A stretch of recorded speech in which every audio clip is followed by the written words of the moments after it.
श्री भागवत जी के अंदर अपन पूर्ण श्लोकों की संख्या देखें तो श्रीमद् भागवत जी में पूर्ण श्लोक कितने हैं?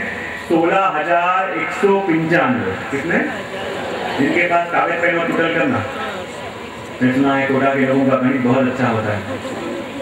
तो 18,000 कैसे होते हैं? पूर्ण श्लोकों की संख्या है 16,195 और 16 अक्षरों के भागवत जी के अंदर 200 अर्ध श्लोक है। तो 16,195 प्लस 200। उसके बाद श्रीमद् भागवत जी में जितने जितने उवाच पद है ना, भीष्म उवाच, कुंती उवाच, व्यास उवाच, उस उवाच पद को भी भागवत जी में श्लोक के रूप से गिना गया है। और ऐसे उवाच पद कितने हैं? 1270। तो 16,195 प्लस 200 प्लस 1270।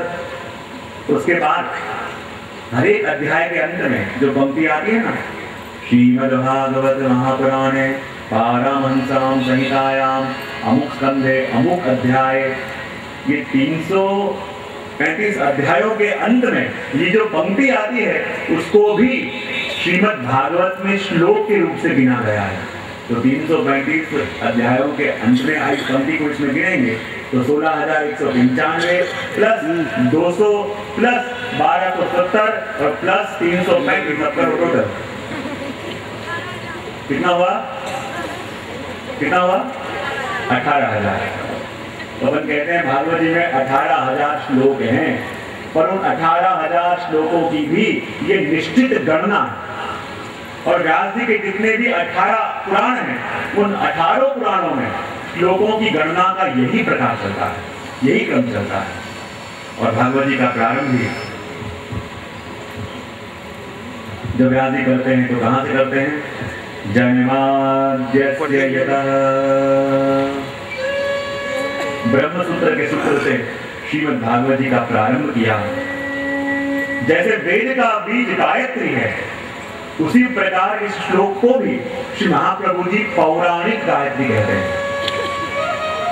श्री महाप्रभु जी ने गायत्री भाष्य के अंदर दर्शन कराया है कि गायत्री मंत्र का जो अर्थ होता है वही अर्थ श्रीमद् भागवत के इस प्रथम श्लोक का होता है। इसी श्लोकों की व्याख्या है द्वितीय स्कंध के 10 अध्यायों में, और उन्हीं 10 अध्यायों की व्याख्या है आगे के 10 स्कंधों के अंदर। कहा जन्माद्यस्य यतः, भगवान कैसे हैं कि जो सृष्टि का सर्जन करते हैं, उसका पालन करते हैं और उसका लय करते हैं। ये तो हुआ उसका प्रचलित अर्थ, लेकिन इस प्रथम पद के ऊपर ही करीब 100 टीकाएं हैं। कितनी टीकाएं हैं? 100। आद्य पद शतानी टीका। इसके आधार पे ये प्रथम पंक्ति का, इस प्रथम पद का अर्थ शैव परक होता है, शाक्त परक होता है, महिमा से परक होता है, अनेक अनेक अर्थ दिए गए हैं। पर प्रचलित अर्थ अपन देखें तो ऐसे भगवान जो सृष्टि का सर्जन करें, इसका पालन करें और उसका लय करें। और वो गायत्री मंत्र का जो पद है सवितु, सवितु से अर्थ लिया है प्रसवितु। सवितु यानी सूर्य नहीं, और सवितु यानी प्रसवितु, यानी जो सर्जन करे, जो उत्पत्ति करे, वो भगवान है। वरेण्यम और भर्ग शब्द बताए गए हैं स्थिति और लय के लिए। और कहते हैं भगवान कैसे हैं? जो सृष्टि का सर्जन भी करते हैं, पालन भी करते हैं, लय भी करते हैं। और बाद में प्रत्यय दे दिया यतः। क्यों यतः प्रत्यय देके बताया कि भगवान सृष्टि का सर्जन करें, पालन करें और संहार करें, लेकिन फिर भी उनके अंदर कोई विकार नहीं आता, ये बताने के लिए अवयव दिया। और कहते हैं यदि भगवान ने जगत का सर्जन किया, वस्तु को समझना, अन्वयादि की तरह यदि भगवान ने जगत का सर्जन किया तो किस प्रकार किया? जैसे एक कुम्हार घड़े को बनाता है उस प्रकार, या मिट्टी का घड़ा बन जाता है उस प्रकार। जब कुम्हार घड़े को बनावे तो कुम्हार होता है घड़े का निमित्त कारण, और मिट्टी में से घड़ा बने तो मिट्टी होती है घड़े का उपादान कारण। तो भगवान ने इस जगत को बनाया तो है, पर किस प्रकार बनाया? जैसे कुम्हार घड़े को बनावे उस प्रकार, या मिट्टी का घड़ा बन जावे उस प्रकार। कौन कहेगा? भगवान का और जगत का संबंध क्या है? कुम्हार और घड़े वाला या मिट्टी और घड़े वाला? भगवान जगत के उपादान कारण है कि निमित्त कारण है? हाँ, क्या जवाब तो दो, भले गलत हो। उपादान कारण है। उपादान कारण हो तो बनाने वाला और कोई तीसरा भी चाहिए, क्योंकि मिट्टी अपने आप घड़ा नहीं बन जाती। जब बनाने वाला कुम्हार सामने हो तो मिट्टी से घड़ा बनेगा। तो श्री महाप्रभु जी कहते हैं जगत का और भगवान का संबंध क्या है? तो कहते हैं यहाँ पे उपादान कारण भी भगवान और निमित्त कारण भी भगवान। मिट्टी के रूप में भी भगवान है और कुम्हार के रूप से भी भगवान है। भगवान ने जगत बनाया भी और भगवान जगत रूप हो भी गए। बोले कैसे? कि जगत रूप भगवान ना होते तो अपन देखें। कई बार मैं पूछता हूँ कि जब इस सृष्टि का सृजन भगवान ने किया तो पहले बीज आया होगा कि पहले वृक्ष आया होगा? हाँ, कौन? बीज। बीज कहाँ? आसमान में चमकता है क्या? कहाँ से आता है बीज? जब सृष्टि का सृजन भगवान ने किया तो पहले बीज आया होगा कि पहले वृक्ष आया होगा? हाँ, क्या? कौन? वृक्ष। वृक्ष किसमें से उगता है?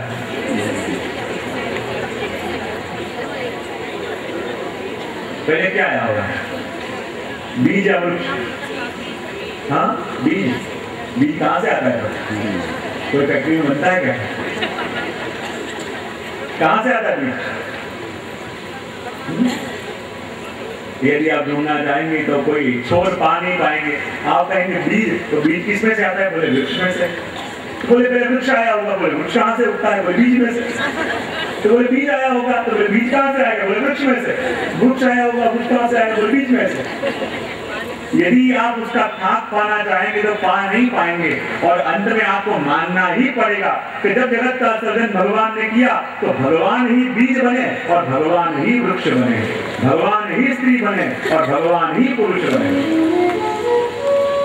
यह आपको मानना ही पड़ेगा, वरना आपकी बुद्धि कहीं जाके अंत पा ही नहीं पाएगी। इसलिए कह दिया कि जगत का उपादान कारण भी भगवान है और निमित्त कारण भी भगवान है। तो कहा भगवान ने जगत बनाया तो सही, क्यों बनाया? अर्थेषु, बोले जगत के अंदर रहने वाले अपने चारों पुरुषार्थों को सिद्ध कर सके, इसलिए भगवान ने जगत बनाया। बोले भगवान कैसे हैं? तो कहा अभिज्ञ। कैसे हैं? अभिज्ञ। बोले अभिज्ञ किसको कहते हैं? कि जो संसार के धर्मों से रहित हो, जो संसार के संबंधों से रहित हो, उसे अभिज्ञ कहते हैं। और भगवान अभिज्ञ है। जब ये बात सुनी और किसी बुद्धिमान की बुद्धि जरा बिगड़ गई, सोचने लगे भगवान अभिज्ञ कैसे हो सकते हैं? भगवान संसार के धर्मों से रहित कैसे हो सकते हैं? बोले क्यों नहीं हो सकते? अरे इंसान एक छोटी सी झोपड़ी में रहता है ना, तो उसमें भी उसको आसक्ति हो जाती है, और भगवान तो सोने की द्वारिका में रहते हैं। इंसान के एक स्त्री और एक बालक हो तो उसमें भी फंसता है। भगवान के 16,000 और हरे के 10-10 पुत्र, तो भगवान अभिज्ञ कैसे हो सकते हैं?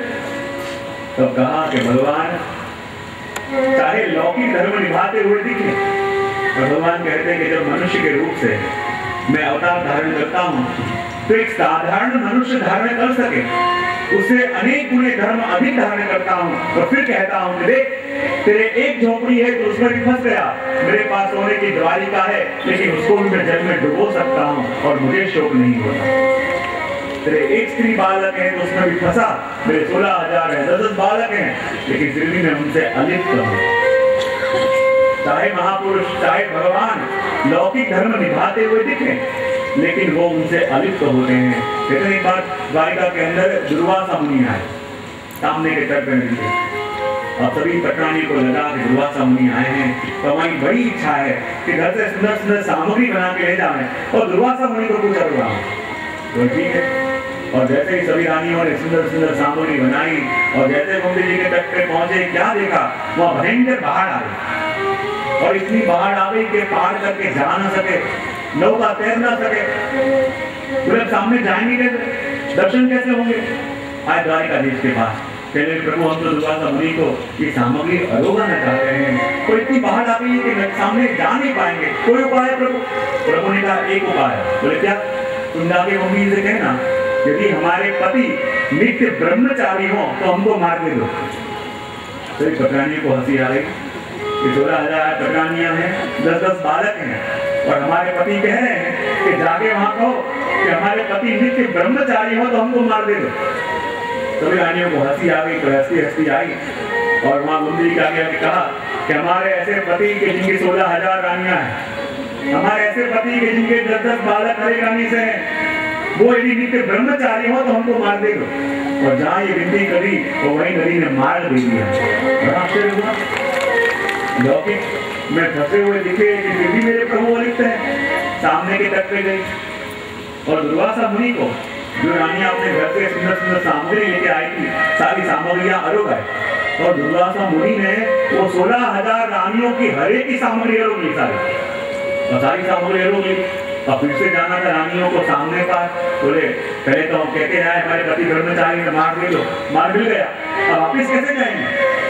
दुर्वासा मुनि से पूछा कि हम तो कहते आई कि पति ब्रह्मचारी है तो मार दे दो, मार दे दिया, और वापिस जाना चाहती है तो कैसे जाए? दुर्वासा मुनि का एक उपाय, बोले क्या? नदी के पास जाके इतना कहना कि दुर्वासा मुनि यदि नित्य उपवासी है तो मार दे दो। कभी रानी वाली माथा पकड़ लिया, 16,000 रानी के 10 बेटे हैं, वो कह रहा है कि नित्य ब्रह्मचारी हो तो मार दे दो, मार मिल गया। और जिन दुर्वासा मुनि ने अभी अभी हमारी सारी रानियों की सारी सामग्री होगी, और वो कह रहे हैं कि नित्य उपवासी है तो मार दे दो। और हुआ भी ऐसा, रानियों ने आगे कहा कि ऐसे दुर्वासा मुनि जिन्होंने हमारी 16,000 रानियों की सारी सामग्री उड़ा ली है, वो यदि नित्य उपवासी है तो मार दे दो, कहने के देवती नदी ने मार दे दिया। तब उनको पता चला कि भगवान, भगवत व्यक्ति, भगवत पुरुष यदि लौकिक धर्म निभाते हुए दिखे, लौकिक कार्यों में उलझे हुए दिखे, लेकिन फिर भी वो जैसे कमल की कीचड़ के अंदर रहते भी उसे असंग होता है, उसी प्रकार भगवान भी चाहे लौकिक धर्म निभाते हुए दिखे लेकिन उससे असंग है, इसलिए कह दिया अभिज्ञ। भगवान कहते हैं बोले स्वराट, जो स्वयं प्रकाशित हैं। अद्भुत इस श्लोक के हैं, अपन संक्षिप्त में इसको समझ के आगे बढ़ेंगे। तेने ब्रह्म हृदय आदि कवये मूयन्ति सूरया। सर्व सृष्टि का वर्णन तो बताया, अब नाम सृष्टि का विस्तार बताते हैं कि जब जगत का सर्जन हुआ और भगवान ने सबसे पहले वो वेद का ज्ञान आदि कवि यानी ब्रह्मा जी के हृदय में स्थापित किया। और वो ज्ञान ऐसा है कि जिससे बड़े बड़े विद्वानों की मति भी भ्रमित हो जाती है। और यदि भगवान को अपन लौकिक व्यवहार निभाते दिखें तो जैसे रज्जु के अंदर सर्प का भास अपन को होता है, सीप के अंदर चांदी का भास होता है, मृगजल में जल का भास होता है, लेकिन वो वस्तु का दोष नहीं, अपनी दृष्टि का दोष है। उसी प्रकार यदि भगवान के अंदर भी अपन को लौकिक धर्म दिखे तो वो प्रभु का दोष नहीं, वो अपनी दृष्टि का दोष है। मातृ तेजो वारी मदाम यथा भीमयो यत्र सर्गो वृषा। कोई बात बताई, धाम्ना स्वेन सदा निरस्तकुहकं सत्यं परम। ऐसे परम सत्य के प्रभु का हम सभी मिलके ध्यान धरते हैं, स्मरण करते हैं। सत्यं परम धीमहि, बोलिए सत्यं परम धीमहि। देखो कि भागवत के जो पहले 3 श्लोक हैं ना, इनमें एक संगति है। बोले क्या? श्री महाप्रभु जी कहते हैं प्रथम श्लोक जन्माद्यस्ते यतः, ये क्या है? बोले बीज रूप है। दूसरा श्लोक धर्म प्रोजित के गवत्र परमो निर्मत्सराणाम सताम, ये क्या है? बोले वृक्ष रूप है। और तीसरा श्लोक निगम कल्पतरोर गलितम फलम, ये क्या है? बोले फल रूप। तीनों की संगति बताई गई है। पहले श्लोक में बीज का दर्शन किया, दूसरे श्लोक में फल का दर्शन करें, जिसमें कह रहे हैं धर्म प्रोजित के गवत्र परमो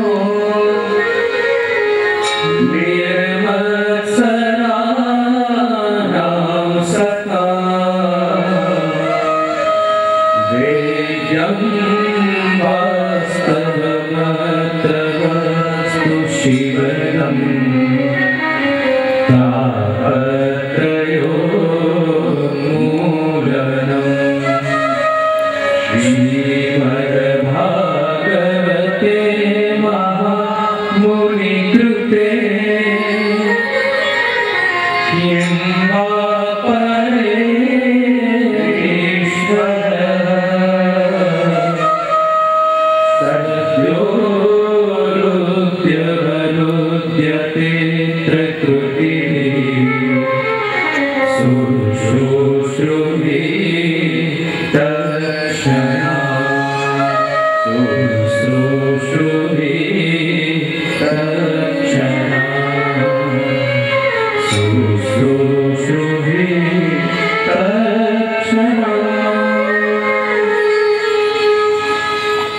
श्रीमद्भागवत क्या है? धर्मः प्रोजित तवो अत्र परमो। श्रीमद्भागवत में क्या है? तो कहा भागवत वो ग्रंथ है जिसमें कपट रहित धर्म का निर्देश किया गया है। अपन को लगे कपट रहित धर्म का निर्देश किया है, तो क्या कपट वाला भी धर्म हो सकता है? तो यहां से कह रहे हैं कि जो भी अपन साधन करें, जो भी आचरण करें, लेकिन जिस आचरण के अंदर, जिस साधन के अंदर एकमात्र अपने प्रभु को सुख देने की बात आवे, वो कपट रहित धर्म है। और उसके अन्यत्र कोई भाव आ जावे तो कपट